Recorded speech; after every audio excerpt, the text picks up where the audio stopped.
I'm making this video as a nostalgia trip for older viewers and to explain what the younger ones missed. I say younger, but Millwall left the den in 1993, so it really applies to anyone under 40. When I say the den, I mean this one, not this plastic looking Lego stadium over here. I started going in the late 60s and attended regularly until the end. It was about 1974 when I was allowed to go to games on my own. I mostly stood at cold-blown lane ends. As you went through the turnstiles, there was a van on the left selling burgers, hot drinks, cold drinks, hot dogs, that sort of thing. It was just outside the toilet, which would probably be seen as breaking some sort of hygiene or health and safety laws now. The toilet was basically a wall with a small trench with a constant flow of piss. I don't think anyone ever had a shit in there, but there was a toilet at the end if you were desperate enough. There was no seat, no toilet paper, and the lock had been broken for as long as anyone could remember. Then there was the walk up the stairs to the Cold-Blow Lane terrace. The den was different to other grounds. There were three sides of terraces and seats on the left as you looked at it from the Cold-Blow Lane. The players entered the pitch at the bottom of the Cold-Blow Lane end. At first it was just an open gap leading to the dressing rooms, but later they built a covered tunnel. It was to protect the away players from being pelted with coins, stones, whatever else fans could find to throw at them. The den was not somewhere away teams looked forward to coming. It certainly wasn't a welcoming experience for them. Occasionally I'd wander round to the halfway line.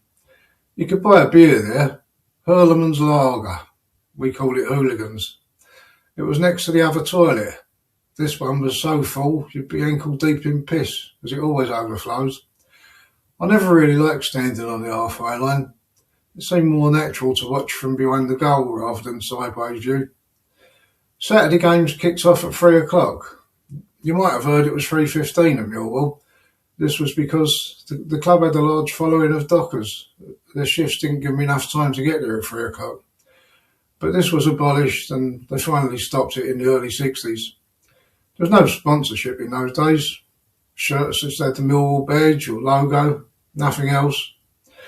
There were a few people who always had an old transistor radio stuck to their ear, listening to the latest scores from other games.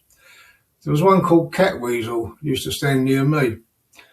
He would keep us updated. I never knew his real name. It was an odd little sort of bloke, but he was one of the real characters that used to attend games in those days.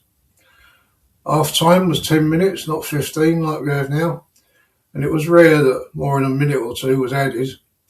So most games ended at 4:40, maybe 4:45 at the latest. At the end of the game, everyone hung around waiting for the tannoy announcer. He used to read the results out from other matches. This normally happened around 4:50, something like that. We'd all be standing there checking our football bets from Ladbrokes just up the road. I think it was around the mid-80s. The club put a turnstile at the junction of the Cold-Blow Lane and the seats. You could pay 50p and transfer into the seats, like going through the turnstile. Nobody really wanted to go to the seats, but the kids did it for some sort of novelty value. They just liked going through the turnstile. So it was a clever idea from the club to raise a bit of extra money. But looking back, I often wonder if someone knew something about future plans to scrap terraces. After the game, we'd go to a pub in the Old Kent Road called the Shard Arms. This was owned by the club captain, Barry Kitchener. It was always full. You'd have to wait 5-10 minutes to get a drink, even though he always put on extra staff just after the game ended. It later became called Cockney's and continued until it was demolished in 2001. But we stopped going there long before that. In later years, we used a pub called the Fox. Now this was a proper Millwall pub. It was run by a bloke called Tom. I bumped into him one day years after it closed. I was heading up to the Old Kent Road towards the Elephant and he was going in the other direction towards New Cross. Didn't get long to chat with him, but we had a brief chat. And he told me that he was out of the pub game and he was working as a painter and decorator. And that was the last time I saw him. The last game at the Den was on May the 8th, 1993 against Bristol Rovers before they closed the doors forever. It was a very emotional occasion. We lost the game 3-0, but nobody really cared about the score. No one wanted to leave. There were campaigns to stay, but it never worked. The Den was a special place, loved by us and feared by everyone else.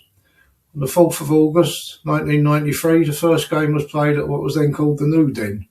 It was an exhibition match against Sporting Lisbon. John Kerr put Millwall ahead, but Sporting came back and won 2-1. So if you're ever doing a pub quiz and someone asks who scored the first goal at the New Den, you now know the answer: John Kerr. I could never adapt to a new stadium. The only time I ever sat at the Den was when I damaged my knee and couldn't stand for 90 minutes. I didn't really enjoy that experience. It wasn't something I wanted to repeat. Sitting at a football match just doesn't feel right, even though most people stand anyway. I moved out of London soon after.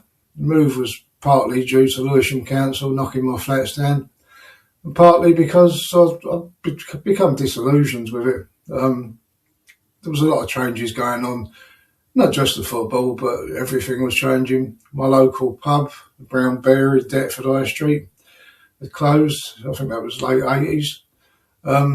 This was soon followed by the Pilot, the next pub up the road.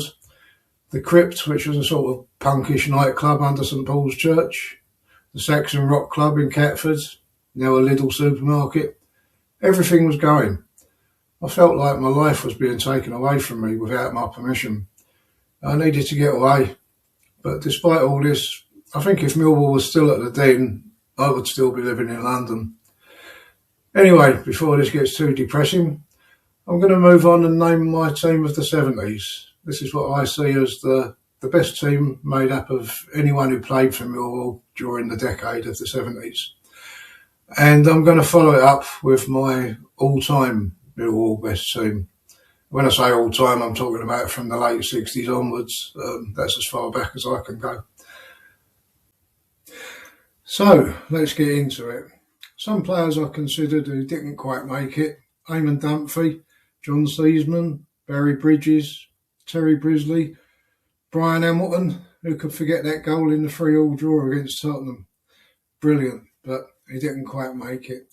So my team is Brian King, Alan Dorney, Harry Cripps, Dennis Burnett, Barry Kitchener, Doug Alder, Derek Posse, Keith Weller, Alf Wood, Gordon Bolland and Gordon Hill, Merlin.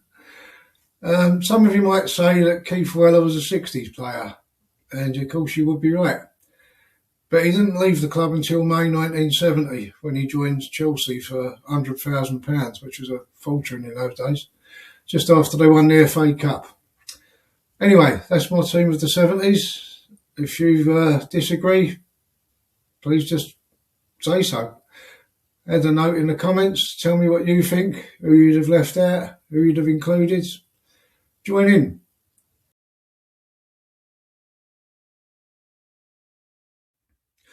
And now for my favourite all-time Millwall team. Some names: Paul Ifill, Neil Harris, Alan Dunn, Alex Stepney, Paul Robinson, Christoph Kinney, and Harry Kane if we can claim him. They all just missed out. But my team is Brian King, Keith Stevens, Ian Dawes, Terry Erlock, Barry Kitchener, Harry Cripps, Tim Cahill, Keith Weller, Teddy Sheringham, Derek Posse and Gordon Hill. That's my all-time, I say all-time, I'm talking about from late 60s onwards, best Millwall 11. Again, if you agree, disagree, drop some comments, join in, have some fun. Thanks for watching and please subscribe.